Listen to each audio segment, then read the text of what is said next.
So welcome back to another video on TVO. As you can see on my chart here, I've got the four major futures markets that we like to watch. And whether you're trading the ES or you're trading the NASDAQ, keeping an eye on all four of these is a really great way to do business when you're trying to trade in the futures markets. More often than not, one of them will be a leader. Now, the reason I'm doing this video this morning is the Russell, which is normally the one dragging its feet and weighing us down, is actually the one leading the charge this morning. So it's a great way to signal a trade entry into the market.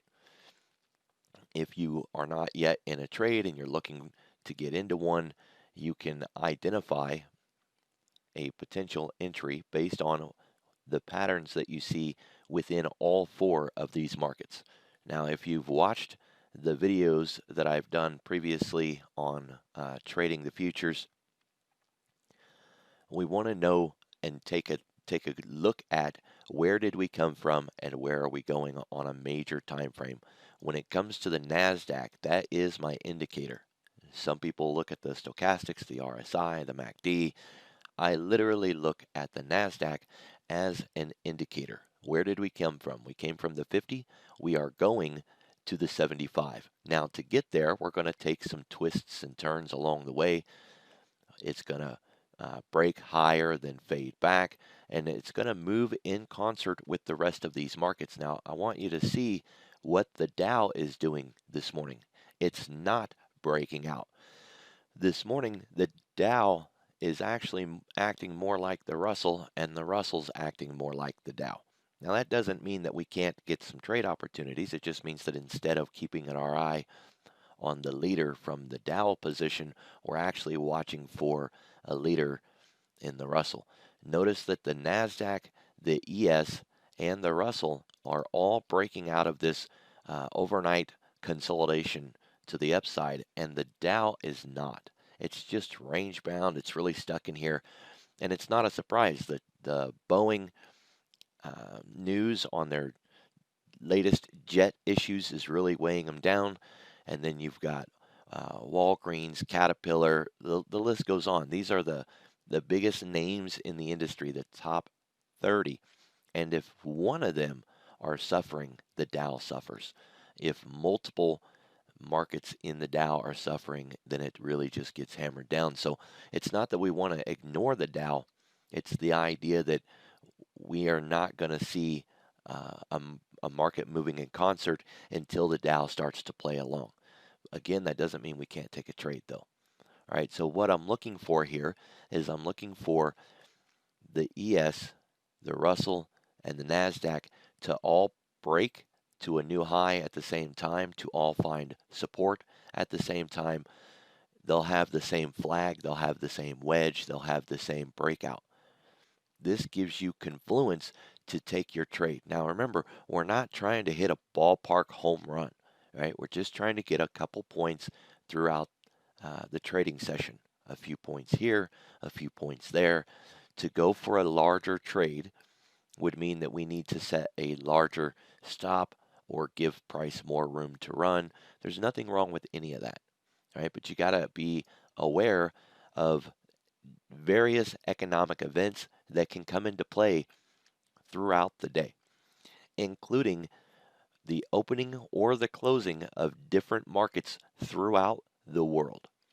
So I'm going to jump over to a regular chart. Here is the NASDAQ on a 5-minute time frame, and I'm going to zoom out for a moment and then begin zooming in. What do you see here? USA PMI numbers, the Swiss Open. We've got the European PMI numbers, Hong Kong extended hours trading, Tokyo closed, London's day session, Hong Kong afternoon session, lunchtime at Hong Kong, China GDP and jobless claims. Look at how the market reacted when those numbers came out. All right, all of these events throughout the world affect our marketplace. So if you're getting ready to get into a trade, it's a really good idea to have a understanding of what could affect your position. Now, we're overall bullish in the market. So another thing that you want to identify is yesterday's high, yesterday's low, yesterday's close, a 5-day pivot. All of these things can give you a warning or a heads up about where price could get tangled or hung up. Now you can see we're above all of that. So that's not really an issue, right? We can't look 5 days back and see any pivot points, but we can start stepping out to a higher time frame, continuously looking left for something to run into. And you can see there's nothing there. We're in no man's land. We are absolutely sitting in a whole new world.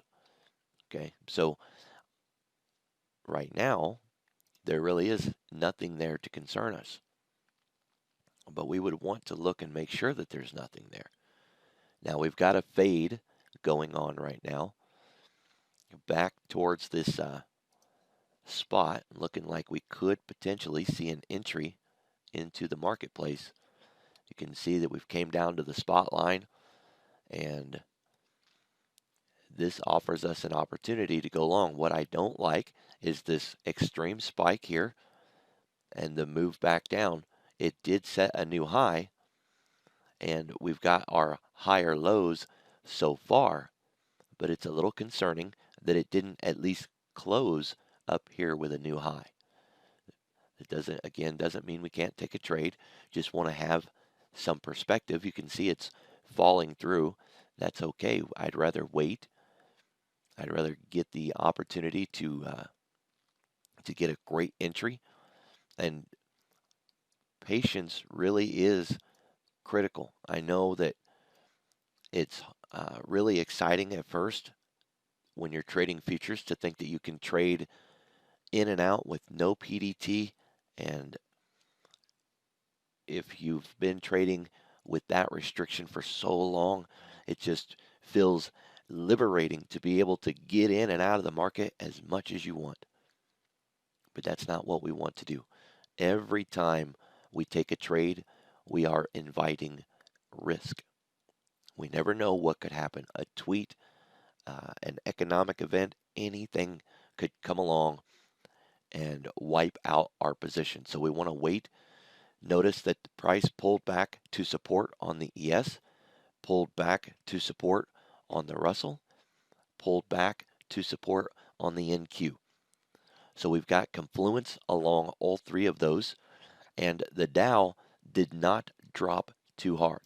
I don't care that it pulled back to support also, but what I did want to see is that it didn't continue to pull back, weighing us down. I'm willing to go long here at the 66.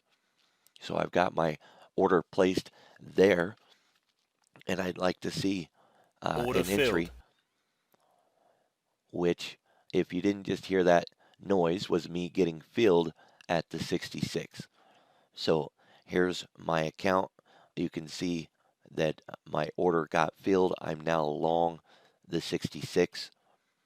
We need to put a disaster stop in place. 65 would kind of give me an indication that it's not going to continue up. I want to give it room because it's the NASDAQ, so at least 63.5 gives the market some room to run. So we'll just call it 63. So we'll go down here and put a stop at the 63. That's still a little close for the NASDAQ. And we could go down to 62, right?